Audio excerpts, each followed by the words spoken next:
अस्सलाम वालेकुम, मैं हूं इमरान आज़म और आप देख रहे हैं मेरा यूट्यूब चैनल इमरान आज़म व्यूज़।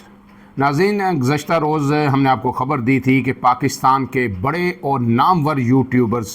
पर पाबंदी आयद कर दी गई है। इनकी तादाद 37 थी और अफसोसनाक बात यह है कि इनकी जो अक्सरियत है, बल्कि आप ये कहें कि 99% ऐसे यूट्यूबर्स हैं जिनका ताल्लुक़ पाकिस्तान तहरीक इंसाफ से नहीं है, लेकिन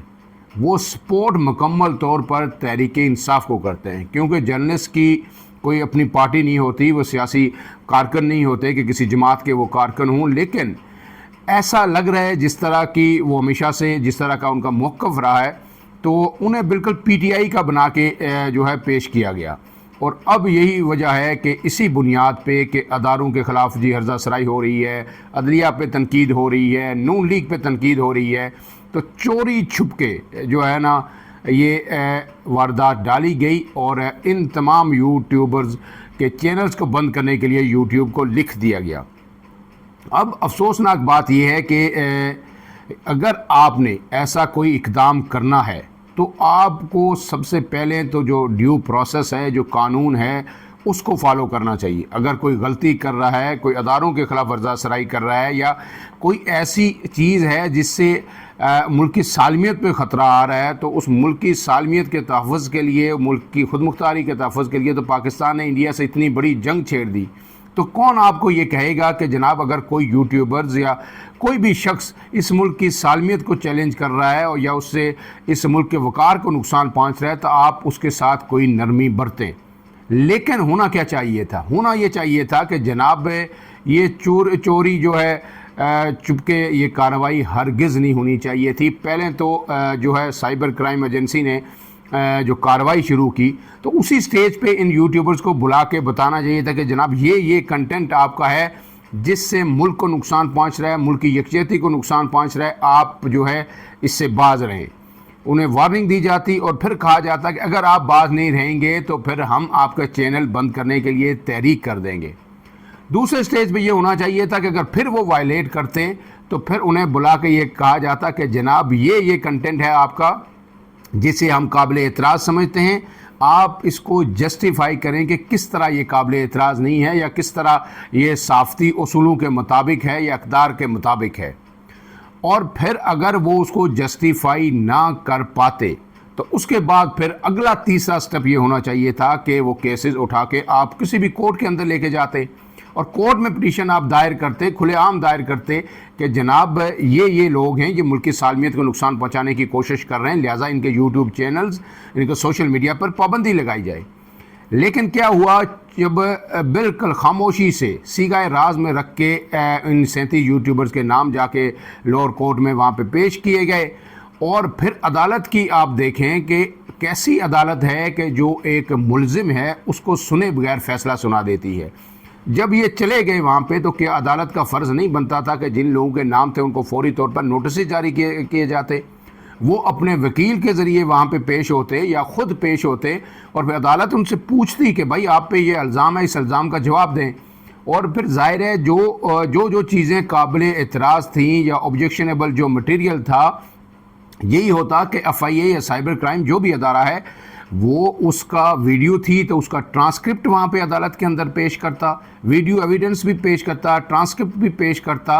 और फिर ये कहा जाता कि जनाब ये मवाद है, ये आपके सामने है, ये देखिए शवाहिद आपके सामने है। तो उस पर फिर ये सारे यूट्यूबर जो है अपना जवाब देते और अगर अदालत मुतमईन ना होती और अदालत समझती कि नहीं ये जो साइबर क्राइम एजेंसी जो चीज़ें कह रही है ये दुरुस्त है और इससे मुल्क को ख़तरात लाके या हतक इज़्ज़त की जाती है लोगों की, या अनड्यू गैर ज़रूरी जो है बग़ैर किसी सबूत के, बग़ैर किसी जो है ठोस एविडेंस के लोगों पे बुहतान तराशी की जाती है, तो इन यूट्यूब चैनल्स को बंद करने के लिए हमें यूट्यूब को लिखना चाहिए। फिर अदालत फ़ैसला दे देती और इन सब को भी ज़ाहिर है वो कबूल होता।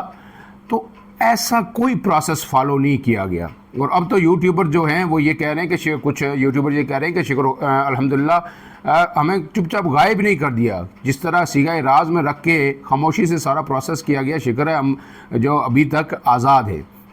तो अब इसे कतई नज़र इसके कि वो किसके हक़ में बात कर रहे थे, क्या बात कर रहे थे,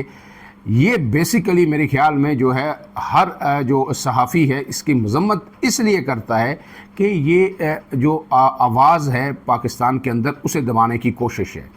और अगर ऑब्जेक्शनेबल मटेरियल था तो ड्यू प्रोसेस फॉलो करते। आज हम सब लोग भी कह रहे होते कि जब उन्हें बताया गया, बार बार तंबीह की गई, उन्होंने बात नहीं सुनी, एक लिमिट में रहना चाहिए था। उसके बाद शवाहिद उनके खिलाफ पेश हुए, उन्होंने ड्यू प्रोसेस किया, कोर्ट में अब उनकी हेयरिंग्स हुई और फिर अदालत ने फ़ैसला दिया। तो शायद ये सारी जो एक मतलब फिर जो जिस चीज़ को अब जितना क्रिटिसिज्म आ रहा है हर तरफ से इस हुकूमत पे, अदारों पे, वो कभी भी ना होता। लेकिन हर काम जो ये हुकूमत है, ये अदारे हैं, उसे ख़राब करने के शायद आदी हो चुके हैं। अब इसके बाद यूट्यूबर्स ने ये फ़ैसला किया है, जो मेरी इतलात हैं, कि वो हर सतह पर ये कानूनी जंग लड़ेंगे। यूट्यूब ने उनको ईमेल्स की और ये पता भी यूट्यूबर्स को उस वक्त चला कि जब यूट्यूब की जानिब से उनके वजाती ईमेल्स आई कि जनाब ये वजात कर रही है, पाकिस्तान की अदालत ने आपके बारे में हमें लिखा है, मैसेज भेजा है, तो हम फिर इस पर कार्रवाई करें, आप अपना मौक़िफ़ दें। तो फिर उन्हें पता चला कि जनाब ये सारी कार्रवाई तो डाल दी गई है। अब ये यूट्यूबर्स का ये फ़ैसला है यकीनी तौर पर कि वो इससे आगे जो है हाई कोर्ट्स में और दीगर कोर्ट्स में जाएंगे, हर सतह पर ये लड़ेंगे, क्योंकि इनका रोज़गार ही यही है। मैक्सिमम यूट्यूबर्स इस वक्त लोग यूट्यूब खुशी से नहीं कर रहे। यूट्यूब बड़ा आसान काम नहीं है, बड़ा मुश्किल काम है और ये बड़ी जान आपको खपानी पड़ती है। लेकिन हमारे जो मीडिया इंडस्ट्री है वो बिल्कुल श्रिंक हो गई है और अक्सरियती चैनल ऐसे हैं जो 2-2, 3-3 माह तनख्वाह नहीं देते। शायद 8 से 10 चैनल आप फिंगर टिप्स से गिन सकते हैं ऐसे होंगे जो महीने में एक तनख्वाह आपको देते हैं, या फिर जो है बर वक्त जो है शायद 4 से 5-6 चैनल होंगे जो बर वक्त जो है आपको हर माह सैलरी दे रहे हैं। बाकी सब ये लोग जो है यूट्यूबर जो है, ये जो सहाफ़ी ख़ास करके जो यूट्यूब कर रहे हैं, जो जर्नलिस्ट हैं,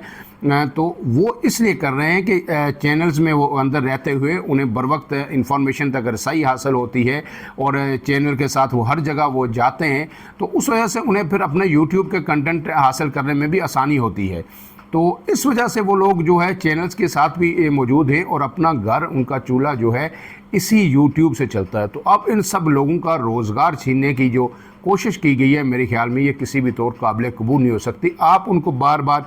बता सकते हैं, उनको लिमिटेशंस अपनी बार बार बता सकते हैं, लेकिन मेरे ख्याल में किसी यूट्यूबर ने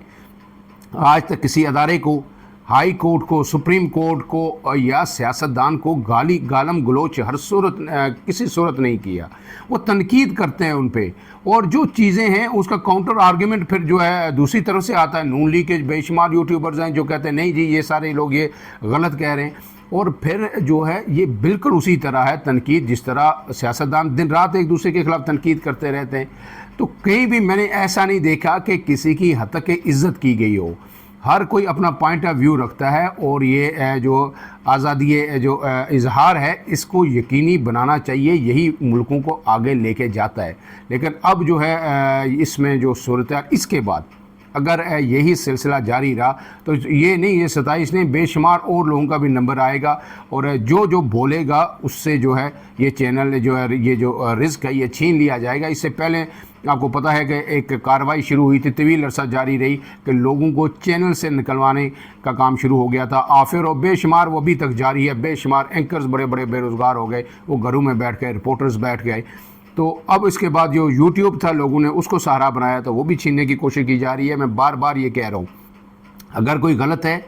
उसका बिल्कुल उसके ख़िलाफ़ कार्रवाई भी होनी चाहिए, लेकिन ड्यू प्रोसेस फॉलो होना चाहिए। कोई हर स्टेज पे उसे बताना चाहिए ताकि उसके पास अपने दिफा तो कर सके। बग़ैर दिफा, बग़ैर इल्ज़ाम जो बताए आप उसे सज़ा सुना देते हैं, ये दुरुस्त नहीं है। लेकिन अब ये जो हमारे जो सारे रिपोर्टर्स हैं, ये यूट्यूबर, ये इस्लामाबाद हाई कोर्ट का दरवाज़ा ये यकीनी तौर पर खटखटाएँगे, लेकिन वहाँ पर अब डोगर साहब आ चुके हैं और शुनीद ये है कि जो 5 जजेज़ हैं